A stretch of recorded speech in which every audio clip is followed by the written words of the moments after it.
Bienvenidos, esto es Vive Rent Radio. Vive de las rentas. ¿Cómo le va? Me da gusto saludarles. Soy Luis Ramírez. Esto es Vive las Rentas Radio. Estamos transmitiendo desde la Ciudad de México para toda la República Mexicana y el sur de los Estados Unidos a través de la frecuencia de El Heraldo Radio. Como siempre, me da muchísimo gusto saludar a mis queridos socios coconductores de este programa, Pablo Mateos, Eduardo Aguilera y pues este programa, recordarle a usted que nos hace favor de sintonizarnos, que tiene por objeto compartirle toda la data, todos los hacks, toda la información para que usted pueda vivir de las rentas y para que pueda usted, pues también aprovechar estas oportunidades que nos da el mundo inmobiliario.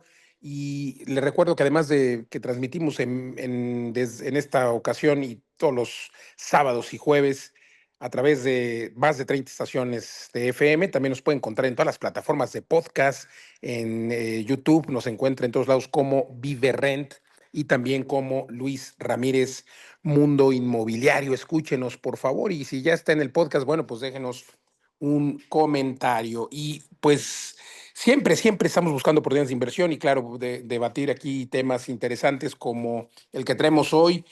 Más vivienda, dice el gobierno, pero bueno, pues será más vivienda nada más o mejor vivienda. Hoy lo vamos a debatir aquí con mis socios. Pero antes déjeme decirle que hablando de oportunidades de inversión, usted siempre puede encontrar oportunidades de inversión que aunque se acaban muy rápido, siempre estamos buscando la creación de nuevos productos para que usted pueda invertir, por ejemplo, desde 350,000 pesos en tierra o en nuestros edificios. Tenemos edificios en todo Tulum, en Guadalajara, en Puebla, y aunque, como le digo, pues los tickets se hagan muy rápido, siempre buscamos compartirle desarrollos de valor. Si usted quiere saber más, quiere una sesión respecto a esto, bueno, entre ahora a www.viverent.com. Ahí en la página, haga una cita con nuestros asesores especializados. Recuerde que nuestra diferencia como desarrolladores es que son productos de inversión, productos que están diseñados, construidos, por ejemplo, para generar altas utilidades, para generar también saltos de ganancia de capital. Y bueno, ese es el objetivo de nuestra empresa. Repito, www.viverent.com. Y bueno, hoy traemos un tema muy interesante que le decía yo, pues es más vivienda. Se necesita vivienda, es el discurso, por supuesto, de las autoridades, pero no solamente es el discurso, es la necesidad, es lo que nos da la data. Y entonces, ¿qué dice el gobierno? Pablo, Mateos, Eduardo Aguilera, pues simplemente dicen, oye, pues necesito más vivienda. Y como necesito más vivienda, pues simple y sencillamente hago más vivienda, pero no hay un análisis cualitativo, sino cuantitativo. Sabemos que hay un déficit hoy en nuestro México, se requieren más de 9 millones de viviendas, ese es pero es un dato que data de 2020, 2021, no se ha hecho un análisis profundo desde entonces, ha crecido la población, por supuesto, los que tienen nuevos hogares, y no hablo solamente de la gente que se casa, hoy hay hogares unipersonales, pero también, claro, la gente que ha llegado a vivir a México, la demografía, pues indica que ha habido nuevos nacimientos, nuevas generaciones que llegan a edades en las que pues tendrán que comprar casa o rentar casa para vivir fuera del nicho familiar. Y pues hay otras estadísticas, los divorciados, en fin, pero en realidad le hablaba yo también de los extranjeros, esta gente que está llegando a vivir a México y de la que se habla que están llegando a apropiarse de las viviendas y que están redensificando, bueno, más bien no redensificando, están gentrificando es el término, es decir, desplazando a quienes viven en una zona o colonia para venirse a vivir estos extranjeros gentrificadores que están subiendo la vivienda. Ese es el discurso político, el discurso que también nosotros erróneamente, nosotros que hacemos ciudad, y me refiero a nosotros, usted y yo, los ciudadanos, el discurso que creemos. Y entonces llega el gobierno y dice, ok, soluciono, ¿cómo soluciono?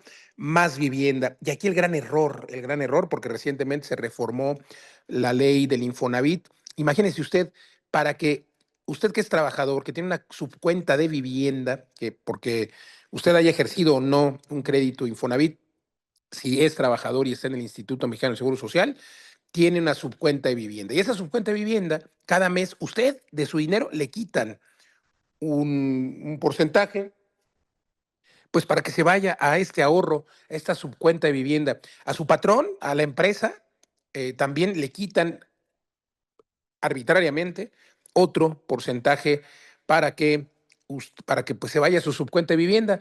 Y entonces hay personas millones de personas, bueno, a lo mejor no sé si sean millones, pero podría atreverme a decir que sí son millones los que no usan su crédito hipotecario. Hay gente que incluso pues pasa toda la vida, fallece y no usa el crédito, el crédito Infonavit y en consecuencia pues el dinero en su subcuenta de vivienda ahí está. Usted, si me está escuchando, tiene un dinero en su subcuenta de vivienda que además tiene el derecho, si no va a utilizar su crédito, de sacar ese dinero. Hay personas que pueden tener ahorrados 100,000, 200,000, depende del salario y los años que lleven cotizando.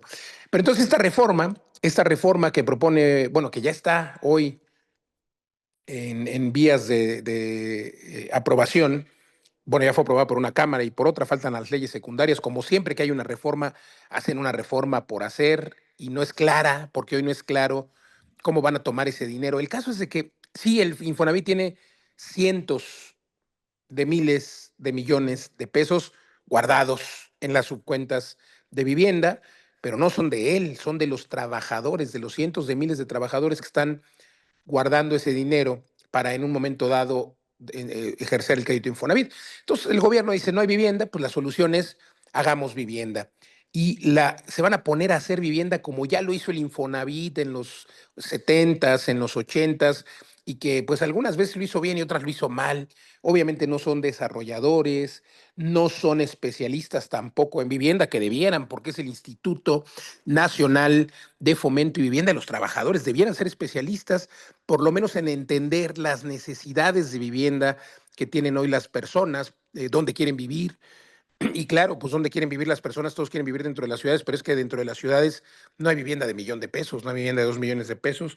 ¿Dónde se van a poner a hacerlo? Pues a las afueras de las ciudades, como ya sucedió en los 2000 y en la década pasada, en el 2010, 2015, y donde la gente pues ha dejado abandonadas las viviendas porque están muy lejos de las ciudades. De hecho, el propio Infonavit tiene un programa de recuperación de vivienda. O sea, ya saben, ya se dieron cuenta que no fue un éxito, que se quedaron abandonadas y hoy encima van a volver a hacer vivienda. Imagínese usted. Entonces, pues yo lo invito a que esté, eh, pues, informado, a que si usted es trabajador del Infonavit pueda ver si, pues, no trabajador del Infonavit, perdón, trabajador afiliado al Infonavit, pues pueda usted contemplar eh, pues obtener el dinero de su cuenta de su subcuenta de vivienda, me parece justo.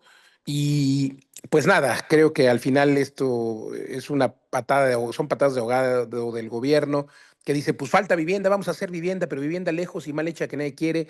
Y aquí este es el debate de hoy, Pablo Mateos, Eduardo Aguilera, pues es una vivienda cualitativa o cuantitativa, porque si se trata de hacer viviendas, pues vamos a hacer viviendas a lo tonto y cumplimos como gobierno. Tiene el Infonavit una meta de hacer. Además, fíjese usted el número, 100,000 viviendas. 100,000 viviendas y se faltan 9 millones. ¿Por qué no mejor se pone a dar licencias, se pone a establecer corredores de redensificación donde los desarrolladores, que además son los que saben hacer edificios, no, ahora va a poner al ejército, imagínese usted qué terrible. La pregunta, y espero que nos deje sus comentarios en www.viverrent.com o en nuestras redes sociales, en Viverrent, nos encuentra en todas las redes sociales. Déjenos sus comentarios. ¿Usted compraría una casa del Infonavit lejos o prefiere no ejercer su crédito? ¿Qué es lo que ha preferido mucha gente? En fin, Pablo Mateos, cuantitativo o cualitativo, que creo que pues debería ser cualitativo, ¿no? Las viviendas cualitativas. Sí, exacto. Hola socios, buenas tardes. Pues es importante la calidad, obviamente no la cantidad en cuanto al número de viviendas, pero bueno, hay momentos en la historia donde ha hecho falta mucha vivienda, mucha más que ahora, incluso en el periodo de posguerra, en Europa o en los sitios afectados por la guerra mundial, pero también en México, por ejemplo, toda la época del éxodo rural, los años 50, 60, crecía la población muy rápido. De hecho, se duplicó la población de México varias veces entre los años 40 y los 80, 70, digamos. Y entonces toda esa cantidad de personas necesitaban vivir en algún lado y todo este problema de la vivienda social, de la vivienda mínima, ya es un tema antiguo. Se construyeron, sobre todo en los 80, vivienda del gobierno con esos programas y después se dejó de construir vivienda. Y en los años 2000 se crearon estos programas de subvención de vivienda y fue la gran expansión del Infonavit a través de constructoras, pero el problema es que efectivamente se fueron a construir muy lejos del centro de las ciudades. ¿Por qué en esos lugares? Porque la tierra era barata. Fue el tiempo también en el que se liberaron los ejidos, entró la posibilidad de poder privatizar los ejidos a principios de los 90 con Salinas, y pues era donde había mayores incentivos, y también estos desarrolladores pues, necesitaban hacer miles de viviendas para que fuera rentable, porque era la época en la que todavía se podía comprar una casa por 300.000 pesos. Yo me acuerdo cuando llegué a México a principios de los 2000. Entonces, prácticamente te la vendían al costo de construcción. La tierra tenía que ser regalada y el negocio estaba más bien en las zonas comerciales o en lo que se vendía hacia el final, etcétera. Pero por eso fue lo que impulsó a salir fuera de las ciudades. Después Infonavit empezó a corregir para premiar cercanía a las ciudades y mayor densidad. También el otro problema es que son todo casas unifamiliares, muy básicas, y porque construir departamentos pues, requiere una estructura, una cimentación, una programación mayor, y las casas pues a veces las hacían con moldes también, una tras de otra, y si haces 500 y te paras ahí, pues no pasa nada, mientras que si haces la mitad de una torre, pues no es habitable. Entonces, por eso se fomentaron las casas unifamiliares. Yo creo que hoy en día esta iniciativa del gobierno de construir 1 millón de viviendas durante el sexenio, la idea es buena por la necesidad que hay, pero la ejecución no ha sido buena. Y efectivamente, ni hay suelo disponible para construir 1 millón de viviendas así rápido en los lugares donde se necesita, ni, como tú decías, Luis, pues las licencias, todos los procesos. Seguramente haya como algún canal express que se hayan creado para este tipo de proyectos, pero la construcción debería ser de la iniciativa privada, que es la que tiene el conocimiento y la eficiencia de poder hacerlo rápido. Pero bueno, como hemos hablado muchas veces en este programa, lo que se necesita es vivienda digna, no hace falta que sea muy grande, pero bien ubicada, y que se den las densidades y las facilidades para hacerlo pues, en 1 año y no en 5, ¿no? Al final el tiempo es lo que se come toda la ganancia y el costo financiero. Y luego todas estas otras trabas donde, pues desafortunadamente, hay que decirlo, muchos gobiernos, sobre todo a nivel municipal, que solo están 3 años, pues están buscando las maneras de sacar tajada del negocio. Lo ven como algo, mira, están vendiendo departamentos de 3 millones, pues les vamos, aquí van a vender muchísimo, pero no tienen en cuenta todos los costos, y esas trabas al final lo que hacen es incidir en el precio de la vivienda y hacer que o sea muy cara o no se produzca, que es lo que está pasando ahora. Trabas, querido socio, y hay que decirlo con todas sus letras, pues literalmente extorsionar, dádivas, y pues eso al final, tanto eso como precisamente el tiempo del que hablas, pues impacta en el consumidor final, que es el que va a comprar, y pues termina no comprando porque es carísimo. Pues nada más para acotar, perdón, Pablo, Eduardo, pero por ejemplo, la Ciudad de México, una gran ciudad que requiere muchísima vivienda, pues no hay desarrolladores que estén invirtiendo o muy pocos porque los trámites son lentos y tardados. Y claro, yo creo que para ellos hacer que dije 100,000, pero es correcto, es 1 millón lo que planea hacer este gobierno, que no han empezado. Yo dudo que vayan a hacer 1 millón, pero bueno, y luego vamos a tener 1 millón de casas rezagadas allá a las afueras, porque debería de ser dentro. En fin, Pablo, Eduardo. Sí, no, para cerrar esto, luego se quejan, ¿por qué los desarrolladores solo construyen casas de 5 millones, departamentos de 5 millones? Porque son los que al final son rentables. Digo, eso es triste, ¿no? No hay vivienda más asequible porque básicamente entre todos los costos y todo el proceso no hay negocio. Y no es porque tenga que ver negocio, es un poco como el transporte público, por ejemplo. A mí también me sorprendió en México la primera vez que el transporte público es un negocio privado, o sea, los camiones en general, los autobuses. Entonces, en la mayoría de los países del mundo está subvencionado o es un negocio público, digamos, es una empresa pública o son empresas privadas pero operadas con contratos subvencionados. Ya empezó a cambiar en algunas ciudades de México. Entonces, para que la gente pueda viajar en camión por 9 pesos el viaje, pues no dan los números. O sea, y tú lo que quieres es que la gente pues, viaje en transporte público con más eficiencia.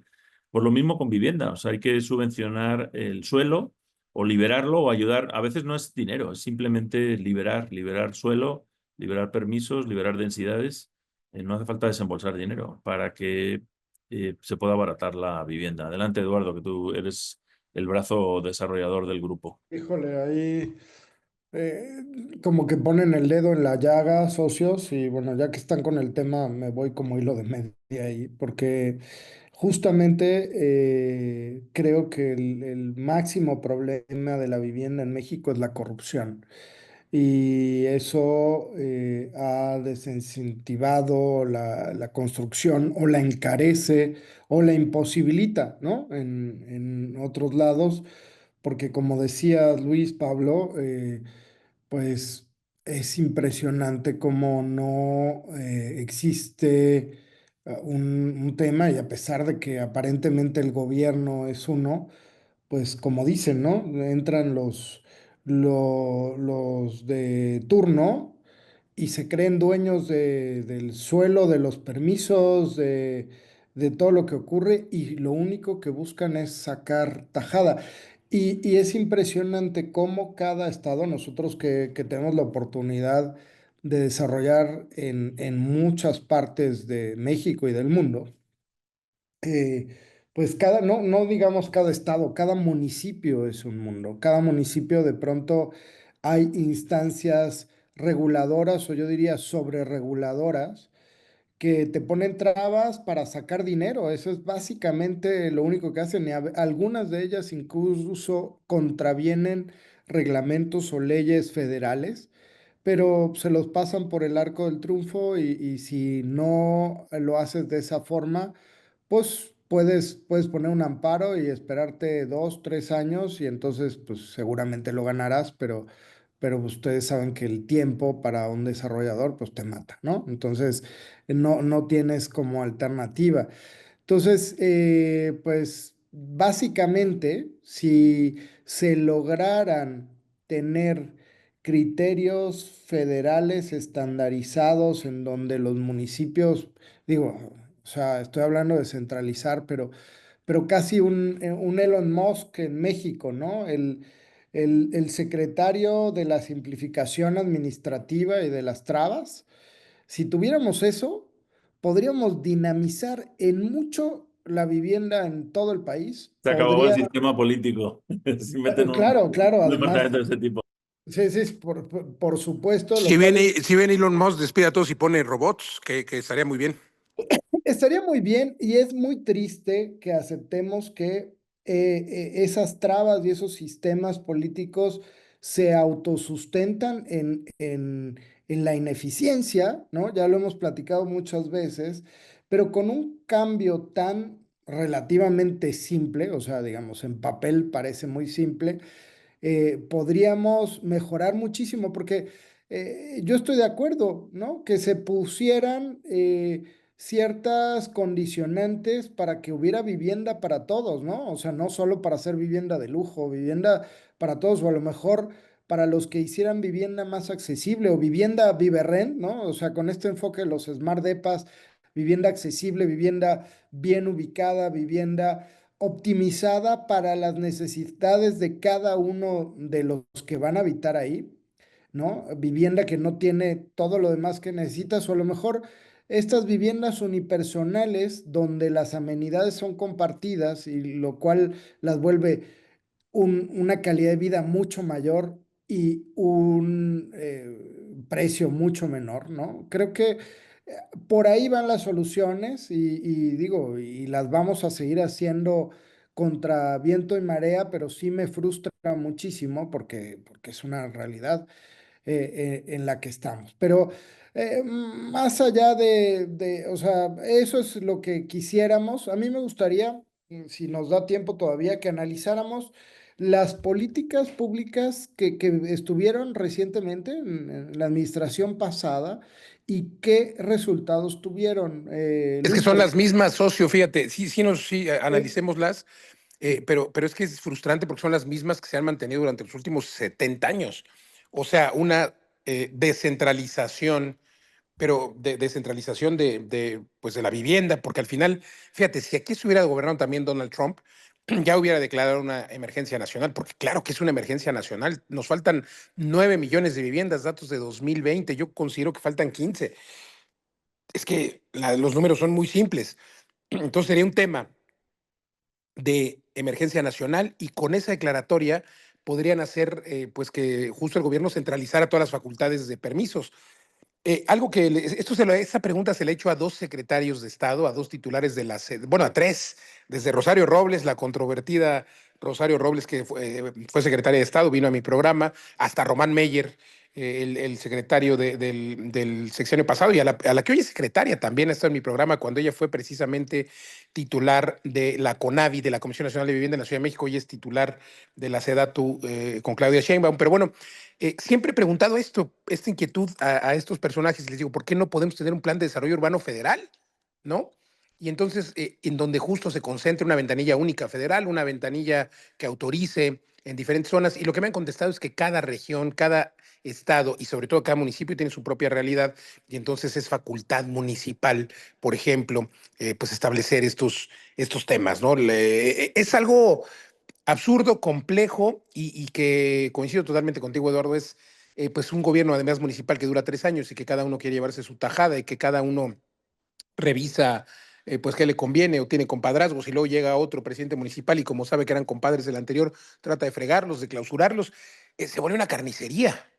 Y por esa razón no hay vivienda, por esa razón hay algunos gobiernos que son un poco más decentes y es ahí donde los desarrolladores están construyendo. Entonces, eh, en efecto, la facultad es municipal, es un sueño. No creo que lo vaya a hacer ningún gobierno, porque un gobierno federal no se va a pelear con los locales. Imagínate tú el predial, lo que le da a los gobiernos municipales, son su sustento. Pero partiendo de esa premisa, pues deberían de permitir la regularización de muchas propiedades. Y yo no estoy diciendo aquí que se haga un desarrollo urbano sin orden, al contrario, que se haga un desarrollo urbano con orden, pero debería haber un acompañamiento federal o una supervisión por lo menos, ¿no, Eduardo? Sí, exacto. Debe haber mayor coordinación entre las administraciones y mayor vigilancia. Yo confío en que la tecnología también vaya cambiando todo esto, ¿no? Porque a la opacidad, y esto es algo muy estudiado, ¿no? A los regímenes así más autoritarios, por lo que no le interesa la transparencia. Entonces se me ocurre, Luis, por ejemplo, podría haber un sistema federal, ¿no? De gestión de licencias y cosas así, como No, no, no, no.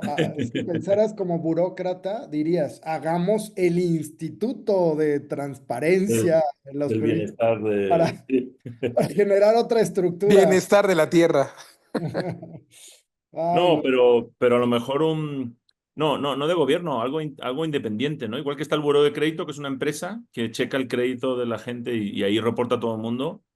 Pues aquí podría haber algo parecido, ¿no? Decir, oye, Sí, en yo... España sí funciona. Las empresas externas le dicen al gobierno, le recomiendan, oye, sí, aquí sí puede haber vivienda. Ah, sí, qué buena idea. Sí, sí, sí, como este auditor que es el que resuelve todo, pues es un poco el papel de los gestores, ¿no? O sea, que al final los gestores, pues sí hacen los estudios y hacen todo lo que tienen que hacer, pero al final lo Le que... hacen la chamba al gobierno, pero no inciden tanto. No, pero el gestor no solo empieza con un lienzo en blanco con cada proyecto y no son incapaces de ver incluso oportunidades. Yo hay veces que he estado con gestores, te tienen toda la información, saben cómo hacerlo y luego cobran nada, o sea, cobran como por su tiempo muy poquito. Digo, si este supiera lo que vale, lo que podría hacer. Eso, y a ver, en España estamos hablando de que el propio ayuntamiento, y en Estados Unidos también, en algunos ayuntamientos, se acude a un despacho para que verifique, por ejemplo, ese trabajo que hace el de desarrollo urbano, para ese trabajo que hace pues los inspectores, por ejemplo, pues pueden hacer los terceros, Pero a veces da y miedo, listo. ¿no? Ya ves lo que Bueno, han pasado con los verificentros. ándale, o las aduanas, imagínate. Oigan, Sí, pues está muy no, bueno el no. tema, socio, se nos acaba el tiempo. Con que no nos pongan al ejército a revisar los trámites, todo está bien. Oigan, de verdad, increíble, increíble lo que estamos viviendo, pero bueno, de que necesitamos vivienda y hay oportunidad de tener vivienda, pues la hay, ahí están nuestros desarrollos. Nosotros, hay que decirlo, estamos ayudando a solucionar el problema de vivienda. Cheque nuestros desarrollos si quiere usted invertir. También, digo, ya no hay muchas oportunidades porque se van terminando, pero hay algunas que siempre estamos abriendo, creando productos específicos para que usted pueda invertir. Entre a www.viverrent.com, vea las oportunidades que hay, pide una cita, no cuesta nada y puede ganar mucho. www.viverrent.com y encuéntrenos en todas las redes sociales también como Viverrent o a Pablo Mateus como maestro de las rentas, a Eduardo Aguilera como Eduardo Viverrent y a su servidor Luis Ramírez, me encuentra como Luis Ramírez Mundo Inmobiliario. Oiga, le agradezco el favor de su atención. Gracias, socios. Muy buenas tardes. En un momento regresamos a Vive Rent Radio. Vive de las rentas.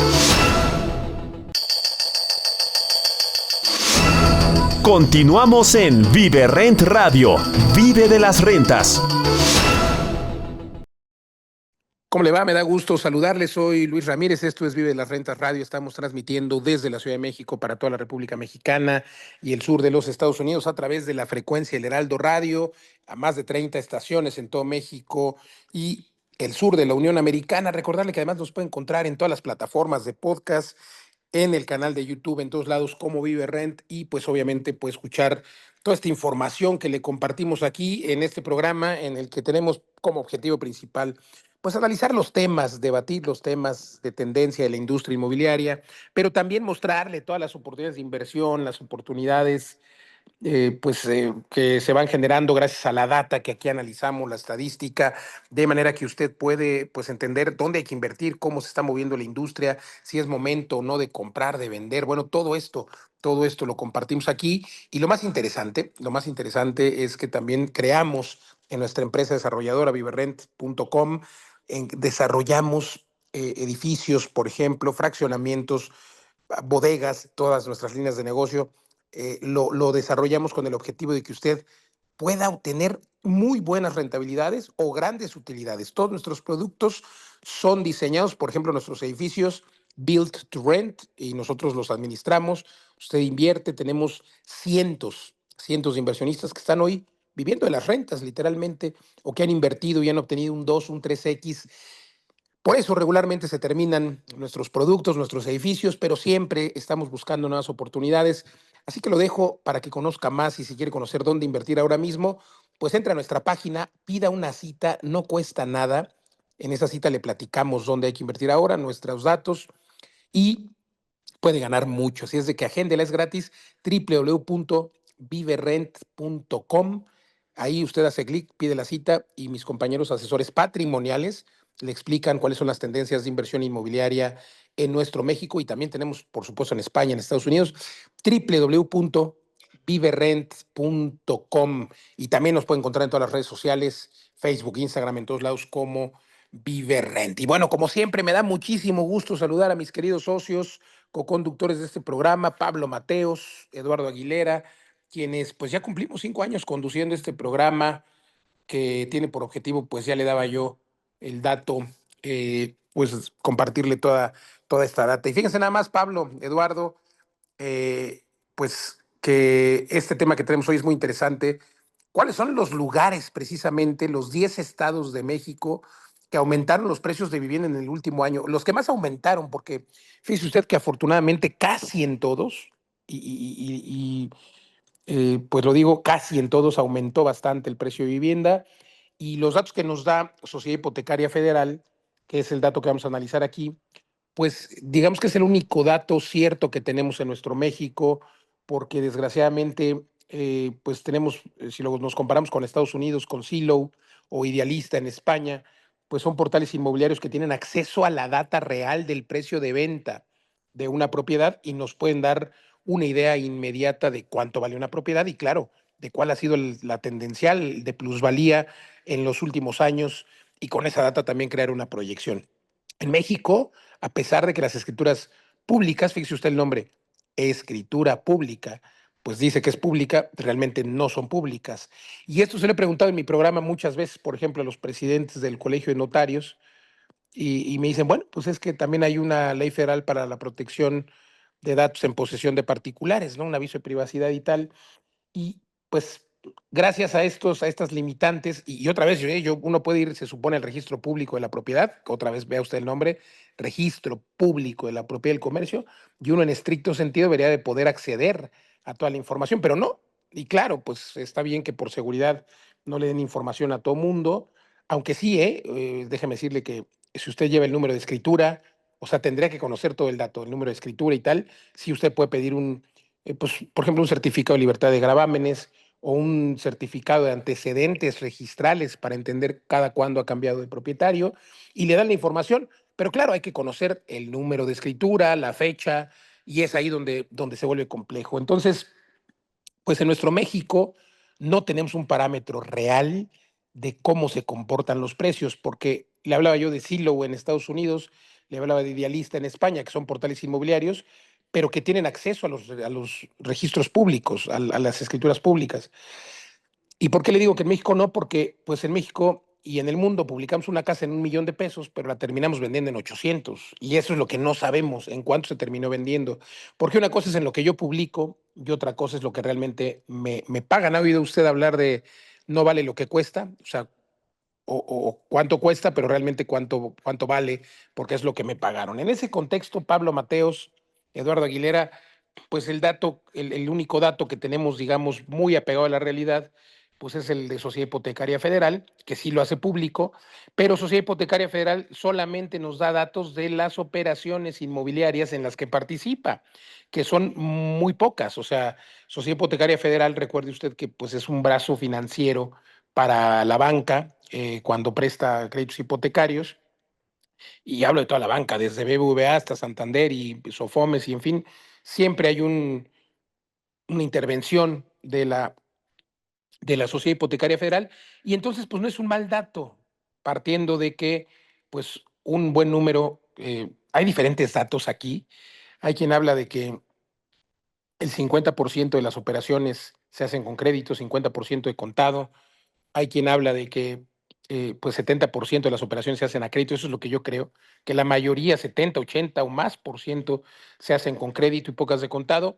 Es que otra vez no hay un dato real que se pueda contabilizar, pero bueno, son estimaciones, y pues no es un mal dato, porque si participa en la mayoría de bancos y operaciones, pues nos puede dar un precio aproximado. El otro problema, Pablo, Eduardo, es que la mayoría de operaciones en las que participan los bancos son de propiedades nuevas, o sea, vivienda nueva. Y pues también ahí habría otro dato que nos falta en la fórmula para que sea pues muy apegado a la realidad. Pero no sé cómo lo vean, digo, de todos modos nos sirve y sirve bastante. Hola socios, sí, otro tema interesante, y este tema de la plusvalía, del crecimiento del valor de la vivienda o de las propiedades inmobiliarias, pero en particular de la vivienda en el último año. Y efectivamente, pues la tabla y el ranking que todo el mundo cita es este de la Sociedad Hipotecaria Federal, que como bien dices, Luis, pues solamente incluye las hipotecas que pasan por el sistema de la Sociedad Hipotecaria Federal, que creo que no son todas. Pero sí, pues es un poco extraño esto de que el registro público no sea público. Hay un líder de opinión y analista del mundo inmobiliario que se llama Jorge Combe, que nos gusta mucho, y él dice que se debería llamar registro privado de la propiedad. Y él precisamente ha hecho un portal donde lo que intentan es acaparar la información de mercado y hacer ese tracking de la plusvalía del mercado en general. Pero el otro problema que tiene la información que sí es pública, la información comercial, digamos, del precio de las propiedades, es que se basa en los anuncios. Entonces es lo que llaman en inglés el asking price, es el precio que pide el dueño o que pide el agente inmobiliario, que muchas veces está inflado. Sabemos que después se cierran por debajo de esos precios en general, pero tampoco tenemos qué porcentaje, si es un 10% por abajo o 15%, o depende del producto y la ubicación y el momento también. Entonces luego está el precio de cierre, pero es que además ese precio de cierre no es necesariamente el que se lleva a escritura. En la escritura a veces aparece otro dato. Ya cada vez más se van alineando. Pues Luis, lo que se me ocurre es quien tiene ese dato del precio que está en la escritura, obviamente son los notarios y el registro público, pero como está atomizado en los 33 estados, pero además en algunos estados el registro público es municipal. Entonces no están conectados. Pero el que tiene el dato es el SAT, ¿no, Luis? O sea, el notario le manda al SAT una especie de CFDI de la transacción. Se me ocurre que habría que investigar qué tipo de información. Claro, al SAT solo le interesa como el monto, ¿no? No necesariamente saber si fue un departamento o qué fue lo que se vendió, pero sería otra manera de tener un dato sobre los precios y las zonas, y tampoco tiene el código postal, por ejemplo, donde está la propiedad. Aunque, perdón, socio, te interrumpo, Sí. porque hay otra mala práctica en el mundo inmobiliario donde compradores, vendedores dicen, oye, pues vamos a cerrarlo en 3 millones, pero te doy 2 en escritura para que me salga más barato y te doy uno por fuera. O sea, Sí, exacto, exacto. O sea, hay un precio de cierre que no es el del anuncio, pero luego tampoco es el que está en la escritura. porque, o a veces, o una técnica que hemos incursionado nosotros, que es el enganche negativo, donde además se escritura más alto todavía, ¿no? Que lo que realmente se acordó para que el banco te dé más dinero. Pero bueno, pues estos datos, esto es hablando un poco de lo que se necesitaría. Vamos para allá. Yo espero que los registros de la propiedad se vayan, ya están automatizados, pero digamos se vayan conectando y reporten más información. Aunque también hablando en el bloque anterior hablábamos de corrupción, pues es un nido de corrupción. El registro público de Aguascalientes hace un par de años lo hackearon y estuvo sin funcionar varios meses.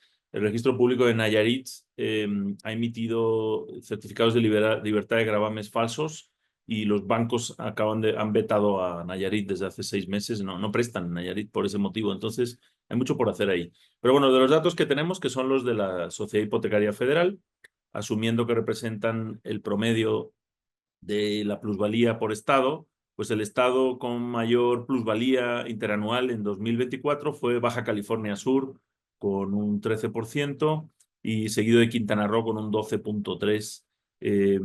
Y los demás estados pues empiezan por Baja California 12, Puebla 11,8, Oaxaca, no, Oaxaca me sorprende, 11,6, y el promedio nacional, no lo tengo aquí, pero debe ser alrededor de un 9%. Entonces, la mayoría de los estados están por encima y hay algunos estados que están por debajo. Y fíjense qué curioso, el que está más abajo de la lista no es Guerrero, que es el penúltimo, con 6,5, sino la Ciudad de México, con 5,8.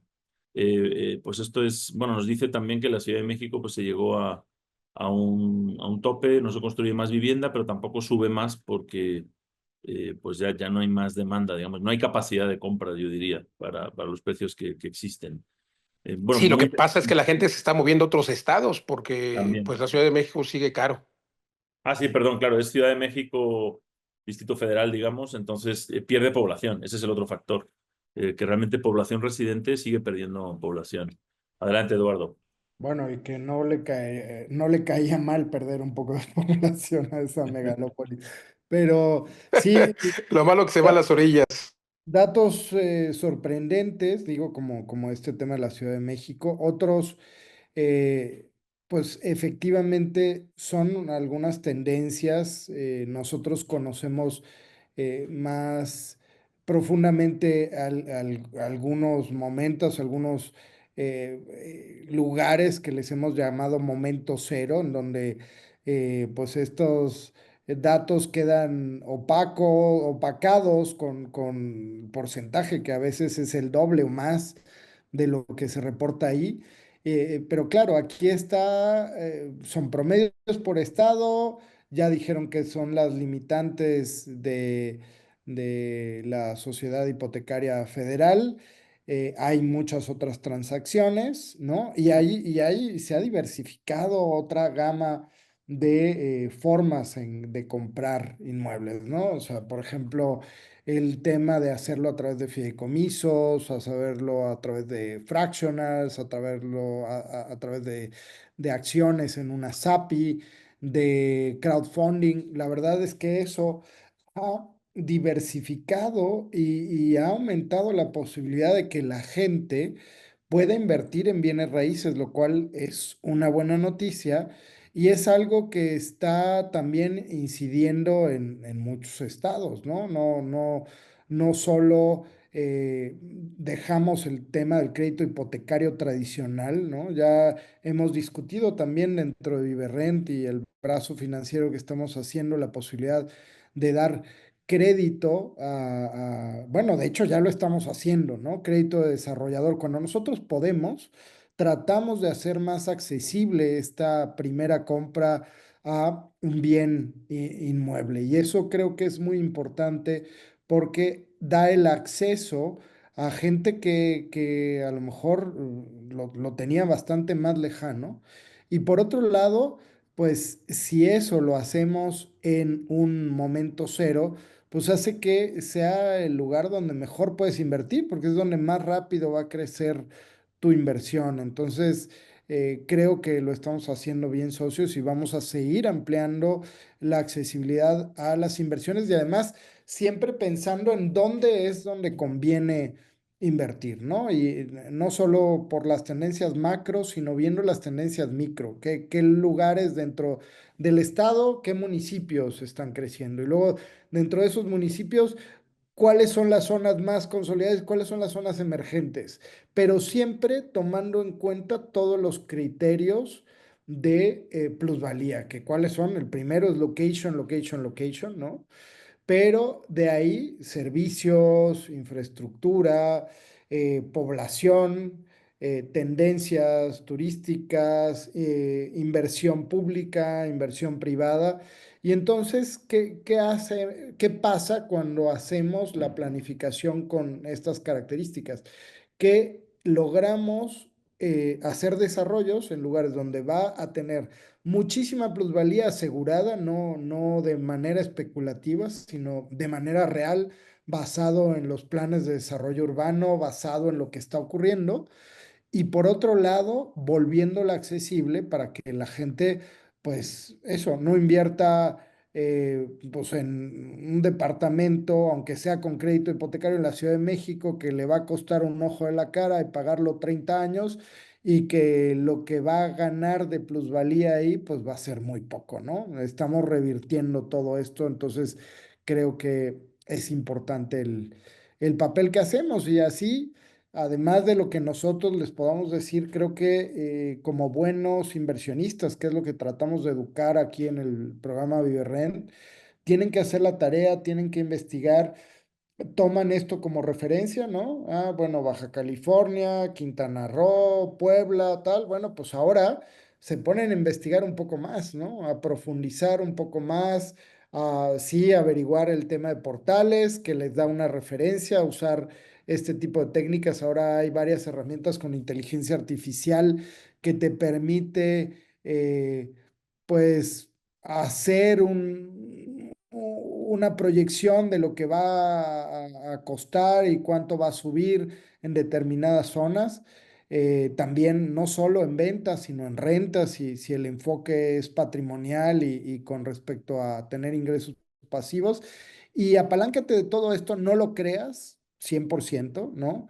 Utiliza las herramientas que te hemos dado en Viverrent como las calculadoras, como estas herramientas de análisis de propiedades que te permitirán con mucho más certeza entender el mercado, entender dónde conviene invertir y dónde no, para lo cual pues tenemos un montón de herramientas gratuitas y otros, algunos cursos ahí como el 3x3 o el reto Viverrent. La verdad es que hay información para que te vuelvas un inversionista, para que cambies ese chip y para que te atrevas ya a dar el paso, ¿no? No te vayas con la tendencia o no creas que esto de las inversiones inmobiliarias es para gente que tiene dinero. La gente que tiene dinero hace inversiones inmobiliarias porque empezó en algún momento, así que es hora de dar el paso y entender cuáles son los mejores lugares para invertir hoy por hoy en México. Y hay lugares extraordinarios y yo sigo enamorado de toda la Riviera Maya, creo que es un gran lugar. Mérida, por ejemplo, también sigue teniendo, en la mera ciudad de Mérida, creo que sigue teniendo mucha proyección. Eso Eh, es súper importante, socio, porque de repente hay lugares muy alejados. Y fíjate, esto que estás diciendo, creo que tiene un contexto importante, porque hay personas que podrían decir, híjole, pues el promedio, decía Pablo, es que el promedio es 9% de rentabilidad en todo el país. Entonces el promedio, pues es una rentabilidad mediocre, pues es lo que me da el banco. Lo que no entienden es que, pues este es un promedio, pero hay zonas, imagínate, hablábamos de Baja California Sur, bueno, Baja California, que yo hablo del sur, porque seguramente tiene que ver con Los Cabos, claro, también Tijuana está a tope, pero a lo que voy es, hay zonas dentro de todas las entidades, llámese Quintana Roo, llámese Mérida, la propia Ciudad de México, que están teniendo un crecimiento mayor. O sea, hay, por ejemplo, plusvalías reportadas en algunas zonas del 27%, ¿no? Del 26%, del 25%. Claro, la promediamos con el resto del estado y pues evidentemente nos da un 10, un 12, un tal. Pero esto es lo que hay que entender, que hay zonas que están teniendo plusvalías muy interesantes y luego, claro, también si depende dónde compres, porque el secreto está siempre en la compra y es ahí donde tienes que venir a entender cómo funciona y si quieres saber a dónde puedes empezar tú a invertir y en qué lugares, pues tienes que hacer una cita con nuestro equipo de asesores patrimoniales. Es muy sencillo, entra a nuestra página, pide una cita, es gratis, no pierdes nada y puedes ganar mucho para que entiendas dónde hay lugares que están teniendo más de 20% de plusvalía, porque este reporte de Sociedad Hipotecaria Federal nos habla del 10, del 11, del 12 y repito, son generales, pero nosotros, gracias a la data, la estadística, la experiencia, tenemos más de 30 edificios funcionando en México, en España, en Estados Unidos, en fin, miles de puertas, miles de terrenos en fraccionamientos que hemos diseñado. Bueno, pues detectamos cuáles son esas zonas que por cierto no es permanente, ¿eh? La plusvalía de repente se estaciona y hablamos de la Ciudad de México, ¿no? Ya se está estacionando la plusvalía, pero bueno, regreso a que tienes que hacer una cita en www.viverrent.com. Es ahí donde tienes que entrar, dale clic a hacer una cita, revisa nuestros desarrollos. Te puedo decir que la gran mayoría tienen plusvalías superiores al 20% por el lugar estratégico donde estamos. Location, location, location. Así es de que entra a www.viverrent.com y haz una cita. Eduardo, te interrumpía, pero nos dabas tu recorrido, perdón, por justo Quintana Roo, la Riviera Maya, Mérida. ¿De dónde más estás enamorado, querido? Monterrey, Monterrey, por supuesto, es un lugar que sigue creciendo de manera impresionante. Volteen a ver Monterrey. Eh, y claro, por supuesto, Cabos y esa zona sigue de manera muy, muy importante. Y algunos lugares que ya están consolidados, ¿no? O que ya están, digamos, ya no estás en un momento cero. Pensemos en Querétaro, por ejemplo, o incluso Puebla, o qué otra podría ser. Bueno, incluso hay lugares de Oaxaca que le sorprendía a Pablo, en donde Puerto Escondido está teniendo un subidón muy importante, donde hay siempre oportunidades, pero entonces ahí lo que tienes es que investigar a nivel micro, ¿no? No te puedes ir a lo macro, no puedes decir, ah, sí. Cabos es excelente, pues no, a ver, Cabos, si vas así a ojos cerrados, vas a pagar 2 millones de dólares, ¿no? Tienes que entender dónde sí, dónde tiene este espacio de crecimiento y de plusvalía que te convenga. Tienes siempre que comparar con respecto a la rentabilidad que te da, pero bueno, siempre cambia ese chip y empieza a invertir ya en bienes raíces, pero no en cualquier lugar. Y apaláncate de un buen equipo de poder como ViveRent. Pide una cita, es una cita gratuita. Entra a viverrent.com, agéndala ahora mismo y te ayudamos a saber dónde estás ahora, a dónde quieres llegar y el camino hacia esa libertad financiera para que sea lo más rápido y eficiente Oigan, posible. socios, y hablando de Monterrey, les recomiendo mucho leer el artículo que publicó Luis Ramírez en El Economista sobre Monterrey, las inversiones inmobiliarias, cómo han cambiado, especialmente en el último año. Muy interesante, Luis, este artículo en el prestigiado diario El Economista, donde invitamos a toda nuestra audiencia a informarse, pues, y que vean cómo analizamos el mercado de primera mano, sobre todo, Luis, que tú tienes la información con los desarrolladores, con los intermediarios, con gobierno, con tantos agentes del mundo inmobiliario. Correcto, socios. Y pues bueno, creo que hay oportunidades en todos lados. Lo que hay que hacer, como bien decían, es pues a nivel micro, porque dentro de Los Cabos a lo mejor hay una colonia muy buena, pero dentro de esa misma colonia hay calles que tienen todavía mayor plusvalía. Y es lo que hay que entender, hay que analizar, como siempre digo, desayunar, comer, cenar bienes raíces, empezando por informarse justamente en artículos como este que decías del Economista, que nos hizo favor de publicarnos respecto de lo que está sucediendo en Monterrey, que coincido, es una ciudad increíble, que tiene muy buenas plusvalías, pero dentro de la propia ciudad hay zonas que tienen muy poca y otras que tienen muchísimo más. Y bueno, pues a esto nos dedicamos aquí los tres mosqueteros, Pablo Mateos, Eduardo Aguilera. A eso nos dedicamos, que por cierto, Eduardo, feliz cumpleaños aquí a nivel nacional e internacional. Happy birthday, felices 30 y no sé qué, pero bueno, mis mejores deseos. Y estamos llegando al final. Si usted quiere seguirnos personalmente, bueno, ya sabe, www.viverrent.com. Repito, www.viverrent.com, pero nos encuentran. Pablo Mateos, ¿cómo te encontramos en redes sociales? Como Pablo, maestro de las rentas en todas las redes. Ahí está el canal de YouTube también buenísimo. Eduardo Aguilera, ¿te encontramos como? Como Eduardo.Viverrent, siempre tratando de darles buena información para todos. Pues ahí síganos y también me pueden encontrar como Luis Ramírez Mundo Inmobiliario en YouTube, en Instagram y en todas las redes. Y bueno, pues le agradezco el favor de su atención. Gracias, Pablo. Gracias, Eduardo. Yo soy Luis Ramírez. Nos escuchamos la próxima. Esto fue ViveRent Radio. Vive de las rentas. Te esperamos la próxima semana.